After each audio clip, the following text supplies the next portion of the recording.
Happy Thursday afternoon. Awesome, guys. Well, today we are on session 8, right? Session 8 of our Shift Book Club, and we're going over tactic 12, which is bulletproofing the transaction. So the past couple of days, we've read over pages 241 through 270. We're going to be talking about the 6 bulletproofing the transaction issues, and we'll be going into each one in depth. And then we're also going to go through 2 timeless bulletproofing strategies. There's a couple areas where, one of the things that I think is really important as we look at how we are bulletproofing our transactions, there's a couple recommendations that are in here, and we're going to talk about that, but I'm also going to give you how these recommendations might be a little bit different as a result of COVID, right? As a result of COVID, because there's a couple things that when we were looking at this back in 2009, right, it's not as though there's going to be certain pieces that are a little bit different because of the situation that we're in right now. So what I wanted to start with is the quote that he starts the chapter with, which is Abraham Lincoln, who says, if I had 8 hours to chop down a tree, I would spend 6 sharpening my axe, right? I would spend 6 sharpening my axe. And we've talked about this, is that when we go into a market like the one that we're currently in, one of the things that's really important is that we work on our skill set as it comes to how do we make sure that we can be the problem solvers, right? That we don't focus on the problem, but that we're focusing on the solution, because what we know to be true is that in a market like this, we truly work for every sale and its successful close, right? What makes this especially tough is the buyer's apparent willingness to walk away, right? The buyer's apparent willingness to walk away. So what does that mean? Is that right now, when we've got a lot of media, when there's a little bit more of that fear basis for some of the buyers that are out there, we're already seeing this, right? I'm already hearing this from those of you that have sent me, hey, my buyer is asking for this concession, right? Or my buyer, wants to negotiate the price down. Or the appraisal came in and yet the buyer still wants to get some type of price reduction, right? I think we had one buyer on an investment unit that actually ended up writing a letter to the seller quoting statistics from things that they heard in the media, right? That they wanted the agent to present to the seller because they want that concession, right? And so you're going to have some of the buyers that maybe are a little bit more savvy. And yet that's essentially, right, is when everybody believes the market is headed up, right? So when the market's going up, what happens? The buyers are afraid of missing out. They get very competitive, right? They get very competitive. They're willing to get into multiple offer situations. And we're still seeing that in some areas, right? We are still seeing that. We talked about that because of the play of supply and demand.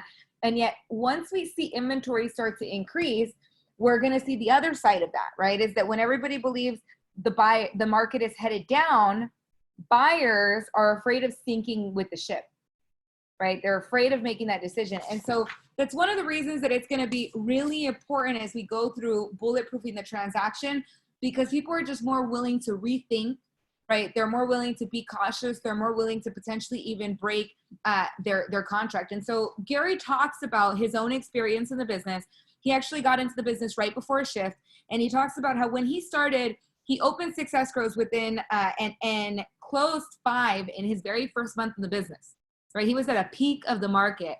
And then for the next 5 months, he didn't sell anything, right? He opened 1 to 2 escrows every month, and yet nothing sold. And he realized that as a new agent for him, the piece that he was missing is that he truly, he says on page 242, I had assumed that all buyers and sellers truly needed was an honest real estate agent with the integrity who was willing to provide them the absolute best service possible. And I was absolutely right. I had just overlooked one important detail. They also needed a salesperson. I had been a real estate agent, but I also needed to be a real estate salesperson. I not only had to master the transaction, but also the sales skills that went with successful transactions. So what do we mean by this, right? It's not just about getting into relationship with our client. It's not just about moving them forward into opening escrow, but it's the sales skills, the negotiation skill set that's required throughout the transaction to continuously sell, to showcase to them that this is a good idea for them, right? That this is a good purchase. And so he talks about how he worked on that, right? He made the adjustment, he course corrected, like we've talked about, and he ended up meeting his sales goals within his first year, right? But he says right now, what he learned was that no one else is going to do your due diligence for you. You have to be good at both ends of the sale, making it and closing it. Your key is to remember this simple truth. You do your deals heads down, but you save your deals heads up, right? And so that's really important.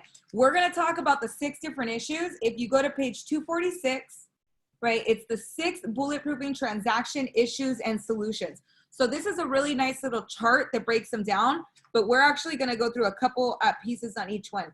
The first issue is inspections and repairs, right? Inspections and repairs. Things that can go wrong, unexpected findings. So things that come up in an inspection that is a little unexpected that may all of a sudden put a damper in the deal, right? Now here's one of the pieces on this. We want to really have an understanding of what is the expectation that we're setting with the client. I ran into this really early on in my career. I had one inspection, my first transaction that went extremely well. I thought, I was like, this is real estate is the most amazing thing, right, that I've ever been in. There was no hiccups on that transaction, and it spoiled me because the next transaction had a major foundation damage, right? Or I run into transactions where all of a sudden you find out half of the location is unpermitted, right? We run into these different things. An agent that ran into a major sinkhole underneath the building, right? Unexpected findings that come up. And then there's also little things that come up, right? Little things like maybe there's a couple, of the outlets that aren't functioning, right? And so we want to make sure that we're setting expectations with our clients. We can also prevent unexpected findings by getting a seller pre-inspection. So this is the market we start going into where we're starting to look at seller pre-inspections, and not just on the cities that require it, because that's required in some areas, right? This is for everyone. If we all of a sudden are able to put a listing up and in the supplementals, we have a seller pre-inspection, or the seller has decided that there's certain repairs that they choose to do, or decided to make sure that the price reflects the pre-inspection, well, we don't run into that issue in the middle of the transaction. Right? Report complexity. So this is going to be another piece that's really important. Report complexity. What do I mean by that? Is that a lot of times a buyer and a buyer, when they're looking at their inspection report, there's a lot that goes on it, right? There's a lot that goes on to the inspection report. There are photos, right? There's outlines of things that are going on. There's the advisement. There's that legal jargon that every inspector puts on there that says that whatever it is that they're recommending a professional look at it, right? That's their legal disclaimer. And so there's a lot of jargon that can be a little bit complex. Now, what we've talked about in the past was attending with your buyer or seller, right? The inspection. We can't really do that right now, right? We're a little bit limited right now. And so what I want to suggest on this note, and there's a couple agents that are doing this, but this is going to be a really powerful additional tool, is that when you're working with your vendors, especially with your inspection vendors, it's very important to have a pre-conversation with them and set the expectation of how this is going to be delivered to your clients, right? So maybe there's the inspection report, because we know that the buyers and sellers can't really attend the inspection right now. The sellers at their home is one thing, right? But if it's a vacant property, they're not really attending because we want to make sure we're social distancing, right? So the caveat here is I would really look at working with an inspector that is willing to sit down for a Zoom consultation with your client to walk through the report with them, right? The goal here being that we want to take the complexity and the technical jargon out of the inspection report. We want to make sure all parties get the opportunity to ask their questions and receive straight answers from the inspector, right? But we want to be able to remove that complexity, right? And so that's going to be a really great resource for you. You also want to have a conversation with your vendors as well, because there's 2 pieces here, right? I know you want to set the expectation, right? So that your client understands that generally there's four major things that we're looking for, right? We're wanting to make sure that there's no roofing damage, there's no foundation damage, there's no major electrical or no major plumbing issues, right? There's nothing that is gonna be a huge detriment to the property. Those are usually the major items that we're looking for. And so we wanna make sure that we're covering that. We also wanna set the expectation with our clients. They are buying something that is previously owned. Unless you're buying new, they are buying something that has been previously owned, which means every inspection that is ever done will find something. I don't know about you guys, but I have never received a clean inspection.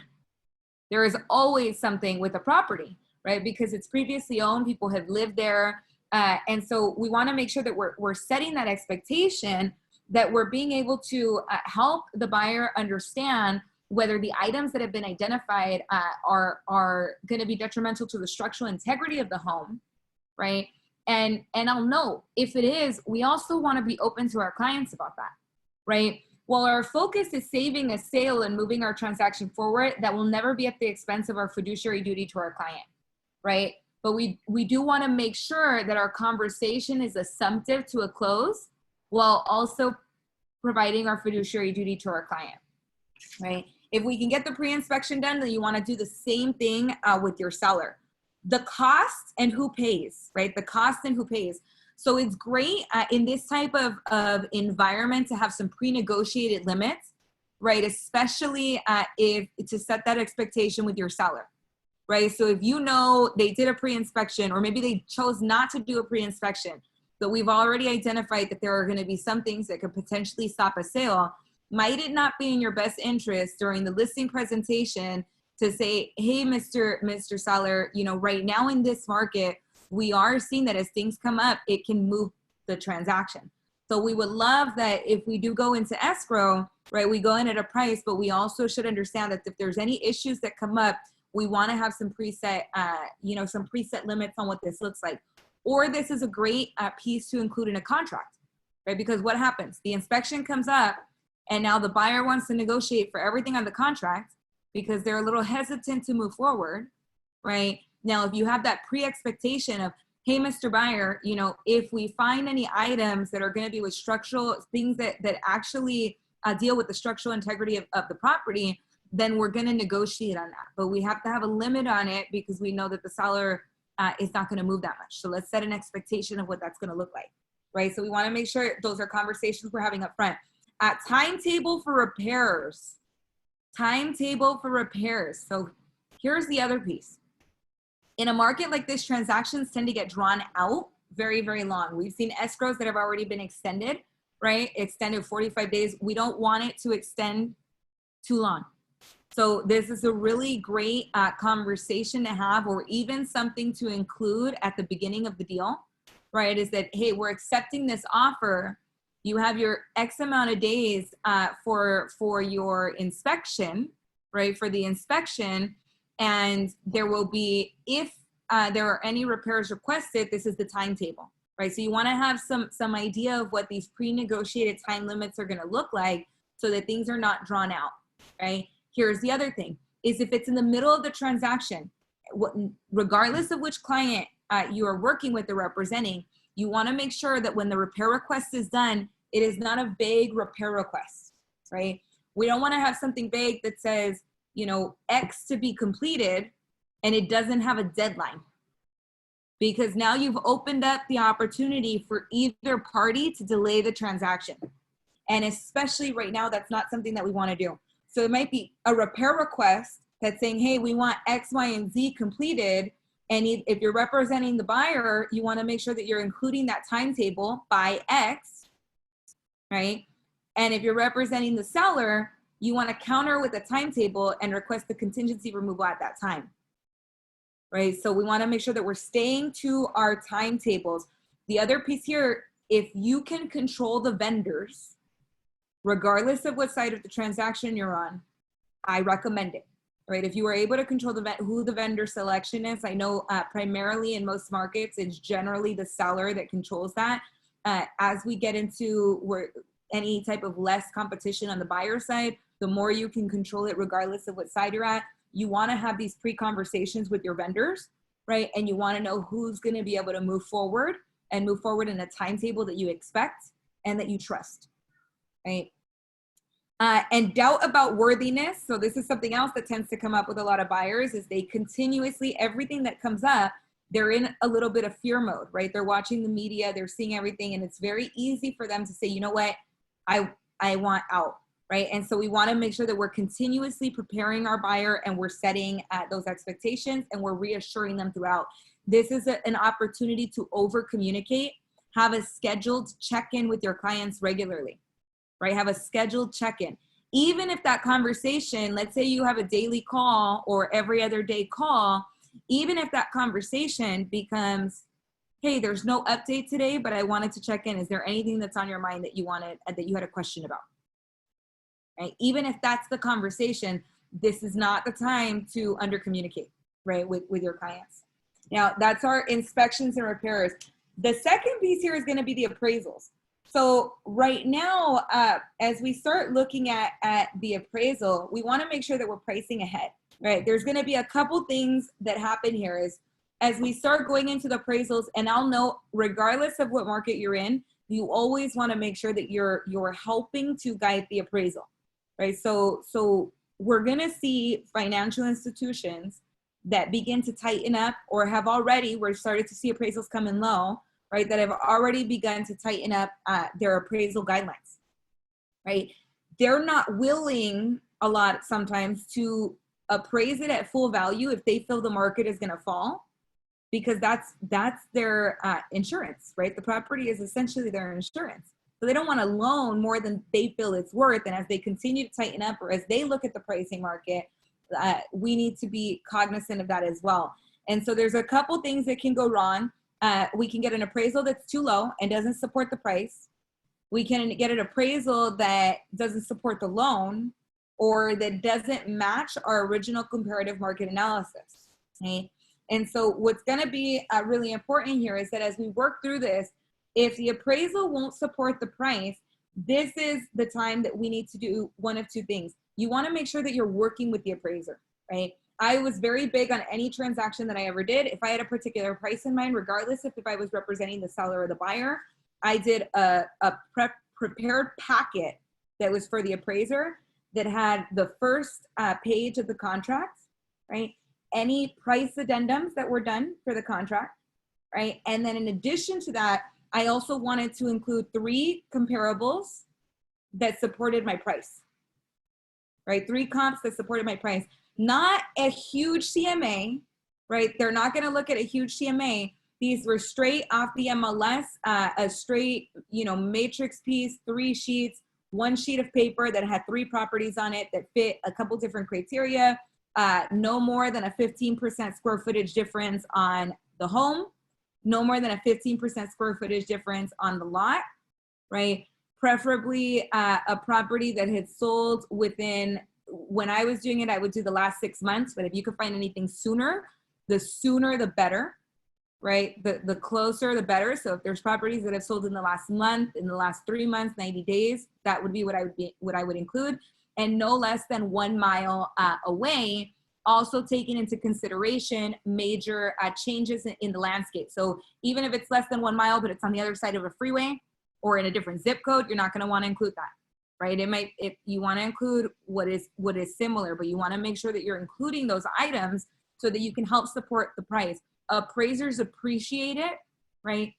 Some of them will use it, some won't, right? It's really just going to be dependent on what their obligation is or what their financial institution is telling them. And yet it's going to be really important that we work on putting the odds in our favor, right? And whether you're on the buy side or you're on the sell side, this is equally important because neither side wants to lose the transaction. And we want to make sure that if we know that that's the value here, that we're supporting that value, right? The second thing here is, let's say that it doesn't support the loan. So the appraisal comes in low. The seller is refusing to lower the price. So this is where we work with our buyers to find the funds to make up the difference, right? To find the funds to make up the difference. And then if it doesn't match, the last thing you can do is appeal the appraisal, right? this is kind of a last case scenario. It's not always gonna work for you. And yet that's still an option. You wanna make sure that if you have the comms, the more that you do it at the beginning, the less you have to worry about it after, right? So we really, as much as we can, we wanna be proactive on helping to support the price by providing the appraiser with research up front, because it's way more likely that we'll get the appraisal that we're looking for if we do the upfront work versus if we're reactive with an appeal, and yet still do the appeal, right? Still do the appeal. We want to be able to work through that. Loan approval and funding. So loan approval and funding is going to be issue number 3 that can come up from bulletproofing the transactions. We're seeing this right now, right? With some of the guidelines tightening up, but this is going to be things like application delays, documentation problems, buyer credit issues or new regulations, as we're seeing now, lender failure to approve, lender failure to fund, or buyer credit changes. Failure to fund. So we saw that a lot, right, during the last shift. We saw banks or financial institutions or lenders closing, unfortunately, right? There was a lot that happened during that time frame, and so that's an issue that could potentially come up. There's going to be a couple ways that we want to make sure that we're working around that. Assisting the buyer, right, with the paperwork, making sure that it's in. Another piece here is the lenders that you're using, right? You want to make sure that you have somebody reputable that is active, that is solid, that has a good foundation in terms of the company that they're with, right? And I know you have your personal relationships, so I'm not saying don't use your personal relationships. Absolutely use that. And also have options, right? This is a really great time to get secondary approvals. In case one is unable to close, having a second person that can, a cross qualification of somebody that can easily move that forward, right? We want to make sure that we have those options in our toolbox right now. If you're representing the listing, right? If you're representing the listing, right now is the time to make sure that the buyers are getting cross-qualified with someone of your choosing, right? Not because we want to take that loan and move it to somebody else, right? They're more than welcome to use their provider. It's in the event that something happens with their provider, we want an option that we know would be able to get the deal closed, right? And so I highly recommend that we're working on that. Making sure that we're getting a full underwritten pre-approval, right? A DU approval. There's a difference between a pre-qual letter and a pre-approval letter, right? There is a difference. I'll note, I don't think I've worked with a pre-qual letter at all. And yet I know some people do. It's my preference is always going to be that we have a DU approval. And so you want to make sure that you're working with that. The same thing on your listings, right? It's a really good idea that in your guidelines on your listings, in terms of submitting offers, that you're asking for that DU approval up front. Best practice is that you just always include it and always request it. And if you haven't been doing that previously, then now it's a non-negotiable, right? Right now it's one of those non-negotiables for us. Getting credit counseling, so seeing if there are things that we can do to help the buyers move forward. Parallel applications, so we talked about that, making sure that we have cross-qualification. And then giving pre-closing credit warnings, right? Giving pre-closing credit warnings. There are 7 don'ts of mortgage funding, right? 7 don'ts. Don't change your employment status. Now, that's something that some of our buyers may not be able to control right now, unfortunately. And yet that's one of the 7 don'ts. Don't make any major purchases, not just cars, right? But also it could be furniture, home theaters, vacations. Don't increase your credit card debt or miss any payments, right? Don't increase your credit card debt or miss any payments. Don't change bank accounts or make undisclosed large deposits. Don't apply for a credit card, co-sign a loan, or make a credit inquiry. Don't spend money you have set aside for closing. Not any, not ever, right? Don't delay in providing all paperwork asked for by the mortgage company, right? Those are the 7 don'ts of mortgage funding that we want to talk to our clients about. Now, some of these may be out of our control, right? Specifically with the employment status, those are some of the things that we want to make sure that we're looking at. And yet we want to make sure that we're advising our clients on that, because it's just really important for us that these little ways that a transaction can unravel, that we're we're proactive against that, right? The next issue, number 4, in the 6 bulletproofing the transaction issues and solutions, is other contingencies. Other contingencies. So what are some of the contingencies we see? Sale of the buyer's house, third-party approval, short sale approvals or estate approvals, and clouded title, right? Clouded title. So these are some of the things that can come up. With the sale of the buyer's house, if that is a contingency, especially since we're seeing a lot of transactions that are kind of moving around, we want to make sure a couple pieces. We want to make sure I want to know that their home is listed. So we've seen that, right? A contingency come in and the home's not even listed yet. I would prefer that they are in escrow, right? I'd prefer that they are in escrow, and I want my closing timeline. I want to know what the timeline is, and I want to know that we're closing concurrently within a span of 2 to 3 days, right? Within that span. I want to know and be notified right away if there are any issues. I still want to be able to have my contingencies removed within a timely fashion, right? So all of these things are factors that we need to have an understanding of. And here's the other piece on this. I want to take backup offers. If I am accepting an offer from a home that is contingent on the market right now, I want to make sure that I am accepting backup offers and that I know what my options are. I also want to make sure that I'm controlling the timeline and that I'm notified of any issues and have option to cancel if it's delayed, right? We want to make sure that we're controlling that. We want to make sure if there's any third-party approvals, especially as we start coming into, estates, any of those pieces, we want to make sure we have all of the parties of the transaction, right? So what does that look like when we have third-party sales, relocation, estate, where there's some type of trust, or maybe it needs court approval or institutional approval? We want to make sure that we know what that's going to look like. How does that affect our timeline? Do we have all the contact information that we need? Are we consistently in communication with each party? So there is going to be a short, small checklist on page 256 that's going to note, it's just a parties to the sale checklist. What are the contact information that you should have, right? What is the contact information you should have?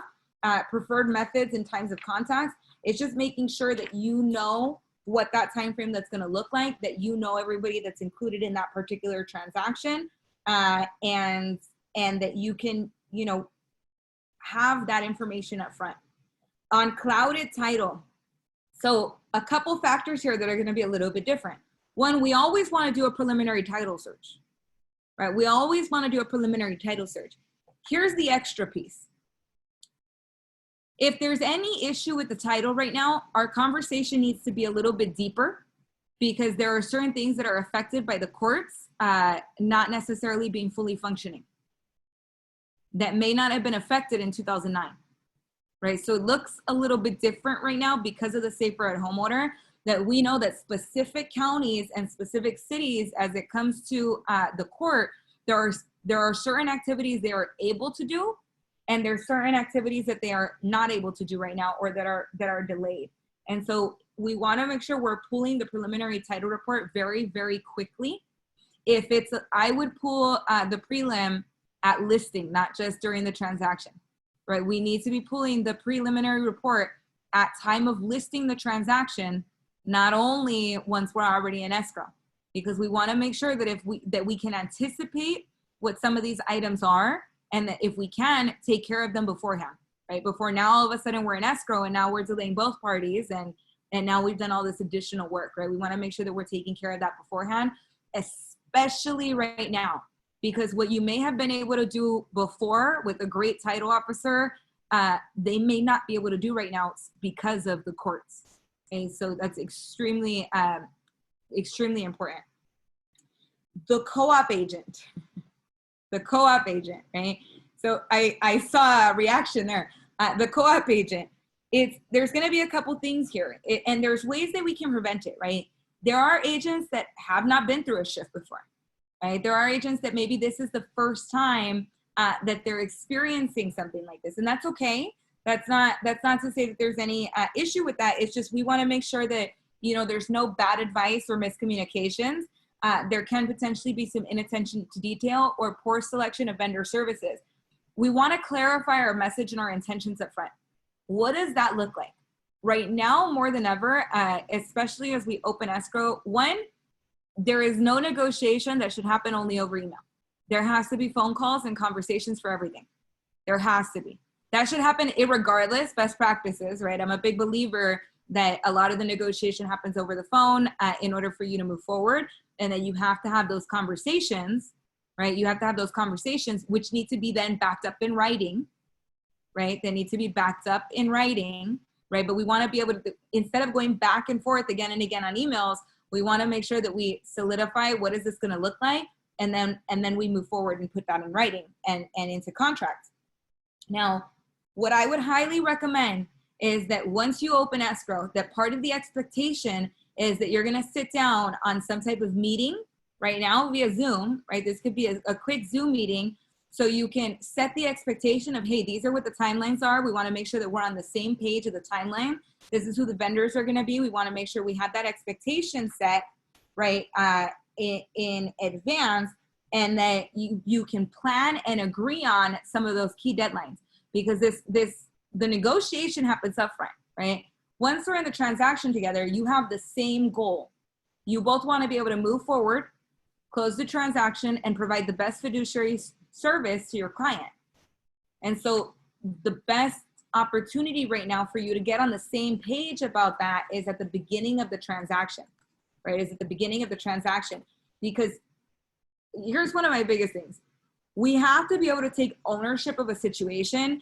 If there are mistakes, if something goes wrong, if there is a challenge, you can't be in a situation where you don't want to talk to each other about it, because now we're going to run into more delays, more headache. You want to make sure that as you're dealing with your co-op agent right now, you set the expectations up front, you set the methods of communication up front, and if there are any challenges or challenges come up, that you're able to have that communication laid out as well, so that you can work together on a common goal, right? So you can work together on a common goal. So really important there. The other thing here is that, we want to just take the time and the initiative, if we can, to select, again, the vendors that we trust, the vendors that we know will be able to make the deal happen and move it forward, and that will do so, in fiduciary service of the client as well. Right. So the more we can control that, the better. If for any reason you're not able to come to an agreement on, hey, everybody wants to use their same vendor, work to find what is going to be a common solution for you, right? Where are the areas that we can potentially compromise and create some synergy there? And that's just going to be extremely important. And then we want to make sure that we're owning the process and we're communicating regularly, right? Own the process, communicate regularly. And then the last issue that comes up for bulletproofing the transaction is going to be deadlines. So if you guys notice, we said this at the beginning, right? And I'm going to say it again, the deadlines as it relates to inspections and repairs, as it relates to closing date, as it relates to occupancy, approvals, and documentation. Your deadlines need to be in writing. Your deadlines need to be in writing, right? This is also a time where, look, when we send a notice to perform, right? A notice to perform, there's two ways to send it. There's the really reactionary, I demand you do this right now, notice to perform. And there's the one that it just becomes part of your process, right? It just becomes part of your process. I learned this from someone when I first got started in the business, and I was always very big on contracts coming out of the property management industry and dealing with that side of the industry. So I was very big on contracts, and every transaction that I ever did, they received a notice to perform on whatever item it was, right, 3 days before, so that the notice to perform was due. Essentially, the deadline on notice to perform was the same day as the removal at the regular contingency period, right? That just became part of the process. And there's no emotion there when it's, hey, this is just standard part of my process. As a reminder, your inspection contingency ends in 3 days. So here's the notice so that we can receive the contingency removal in 3 days, right? It becomes part of the process. And yet now more than ever, we want to make sure that we're really controlling our deadlines, and that everything that we do, we have those timelines built in for us. You want to confirm your appointments. You're going to want to over communicate, not just with yourself but also with your vendors, right? Not just with yourself or your client, the other agent, but also with the vendors. We're checking in a lot right now. This is when you're checking in on the lender. You're checking in on the inspector. Did the appraisal happen? Was the appraisal ordered? Right? Did it happen? When is it scheduled for? Right? We want to make sure that we're consistently following up here, that we have preset timeframes, that we have limits, that anytime there is a delay, we immediately get on the phone and set a new deadline or send a notice, whatever that might be, right? Is don't worry too much about the emotion of it. Take the emotion out of it and just make it a part of your process, right? Make it a part of your process, because that's going to best help to move forward. And then you're also going to want to just manage your closing checklist. So make sure you have a piece that, what does that closing checklist for you look like? So on page 260, there is an awesome closing checklist that's available for you in here as well. Same thing, you have your closing checklist on your transactions as well. So you just want to make sure that you're following through that. You know what the date expected is and what the date completed is. You can actually download this full closing checklist. There's an updated one though that was issued on KW Connect, right? There's an updated transaction checklist from KW Connect. That's the one I would recommend you use because this one was written in 2009, right? So we want to use what's updated for right now. And then 2 timely strategies. So I'll note, we have a couple things that happen. We can call it buyer's remorse, cold feet, second thoughts, but the transactions fail generally not due to one specific issue. It generally during this time comes down to fear, right? We want to be very proactive instead of reactive. And so there are 2 strategies that he talks about on page 261. Proactive prevention and early response. Proactive prevention and early response, okay? So I want you to look at page 262, which is going to give you a great breakdown of this, right? Everything that we've talked about in terms of the different issues, there's 2 options that we have. Proactive prevention, right? With our buyers, our sellers, our vendors, and our co-ops. We need to frame the outcome. What is it that we want to achieve? We want to set the expectation. What do we realistically need to consider? We want to prepare alternatives. So what happens if, right? What will we do if?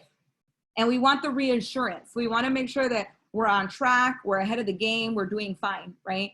But you always want to, whether you're dealing with a buyer, a seller, a vendor, or a co-op, you want to make sure you have those 4 pieces in place, right? So if it becomes a issue of appraisal, right? If it becomes an issue of appraisal, so how do we walk through that, right? Well, if we can frame the outcome by being proactive about it and say, hey, Mr. Seller, there is a possibility that the appraisal comes in lower, right? There's a possibility. And in that event, in order to make sure this transaction can work, we want to make sure that we can still move forward. And so I want you to have an understanding that we don't set the market, right? The market sets the market, right? Regardless of what the buyer wants to pay and what we want to keep. And so I just want you to be prepared in that scenario. There's a couple different options that we have, right? More than likely, what this market is going to demand is that we meet the appraisal price and we lower the price, right? And yet that's going to help us get you to your property sold so that you can do X, Y, and Z, whatever your motivation is, right? So we want an outcome frame, right? We want to make sure we're setting that expectation. Our outcome, we want to make sure we get their home sold, right? Setting the expectation, we need to consider that it is a possibility that the appraisal may come in low, right? We want to prepare alternatives. Well, they may have to meet that price. There are other alternatives here, but that's probably going to be the one that is most realistic, right? And assurance, that's how we're going to make sure that we can get you sold, right? And move you forward. And so that's going to be how we go through that proactive prevention. And then early response, right? Early response to problems and issues. Inevitably, issues come up. It's a transaction. There's pre-existing conditions that happen. Inevitably, we will have issues that come up. So there's a couple different pieces here. It's first, constant communication. What's happening? How are they doing? Inspecting our expectations. Has it been done? What will you do now? Problem solving. What do we need to do? How can this get done? And contract to close tracking. What is our progress and what's next? Right? What is our progress and what's next? So again, we're simply going to be walking through the same exercises, right? We're simply going to be walking through some of the same exercises. No worries, Diana. I knew a couple people were on the 6 Personal Perspectives class, and that's a great one with that coach. So no worries. Of course, you can always catch up on the recording. Thank you for letting me know. But again, on this early response to problems and issues, constant communication. I'm big right now on set up check-ins with your clients. Daily, every other day, whatever that looks like, right? We want to make sure that we're over communicating so they have that expectation.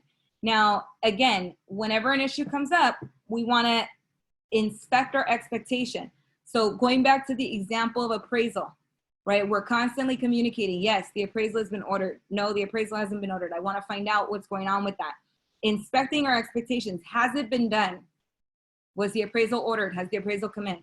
Okay, the appraisal is under. What do we do now? Right? What's next? So problem solving, providing a couple different options to the clients, right?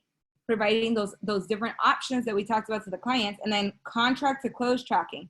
What's our progress? What's next? Now we need to write up an amendment to the deal, right? Now we need to get this signed so that we can move forward, right? So it's just going through proactive prevention and then early response. Here's the thing, is that we want to keep things as calm as possible.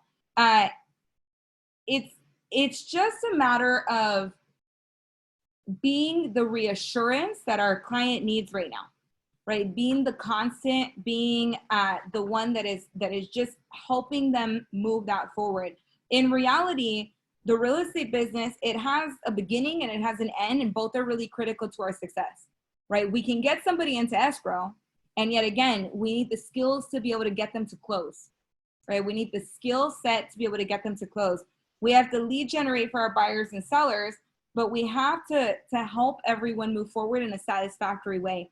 The one thing that I want to note here is that, again, we also have to make sure that we're always doing our fiduciary duty for our client, right? So there may be things that come up that maybe it does end up being an issue that deals with the structural integrity of the property, and they're unable to move forward, right? Whatever that might be, we just want to make sure that we are having that conversation, that we have the skill set to be able to guide them through, that we're being as proactive as possible, right? That we're being as proactive as possible. And when an issue comes up, that we are providing that support for our clients. So I know that this was a little bit of a quicker section, kind of going through it, but it's really important that you download that checklist, right? And that, and I will note, so a couple of examples that we've seen right now of this happening. We had one where the rate, right? It became an issue of the loan, right? It became an issue of the loan. The rate was not locked. The client goes into escrow, rates gone up, and now they can no longer afford the monthly payments. So what becomes a solution here, because in this particular scenario, we go into early response, right? That was agent getting on the phone with the lender, find out what the options were for getting the payment back to what it needed to be, which the option was they needed to buy down the rate, right? And then being able to have that conversation and negotiate that with the seller as well as the lenders to be able to save that deal, right? That's a way of moving forward. So there's a lot of different scenarios that are going to start coming up. And this is our early checklist to walk through that, right? Any questions? Oh, good. Awesome. Okay, great. So I want to know then next week we go through session 9. Session 9 is going to be really important because we're going to review back through the 12 tactics. And then if there's questions that come up, you know, whether transaction issues, questions on the shift, then I want to make sure that you bring them for that particular class because we'll have a little bit more time to go through those. We're going to be going through the last few pages, page 271 to 283. We'll do a summary of the 12 tactics, and then we're going to go through a couple pieces on how do we make sure that we ensure our success in this market. right? How do we make sure we ensure our success in this market? So definitely, again, keep this book with you guys, right? That summary, that blueprint on bulletproofing the transaction is really powerful, especially as you're working with your clients right now. So make sure you're utilizing that as a tool. And if there's questions you have on actually negotiating with your particular clients, give me a call, give Rich a call, give Jason a call. We've been working with you guys on saving deals right now. There's a lot of agents that we've been able to help them negotiate with their clients or negotiate with the other party to move something forward. And there's very creative solutions that we can come up with right now. So definitely, if you're experiencing any of that of any of your current transactions, let us know, right? So that we can work with you on it. But again, page 271 to 283. And it's in the, I know for any of you that jumped on a little late because of the 6 personal perspectives class, no worries. We do have the recording available for you as well. Awesome. You guys have an amazing rest of your Thursday. And then one note, tomorrow for our 9 a.m. class, I'm going to go over a Facebook ad, like a specific, here's the text, here's what it looks like. You know, this is what we're seeing on it. So I will be sharing with that tomorrow for Facebook Friday. Awesome. You guys have a good one. I'll talk to you soon. Bye, everybody. Bye.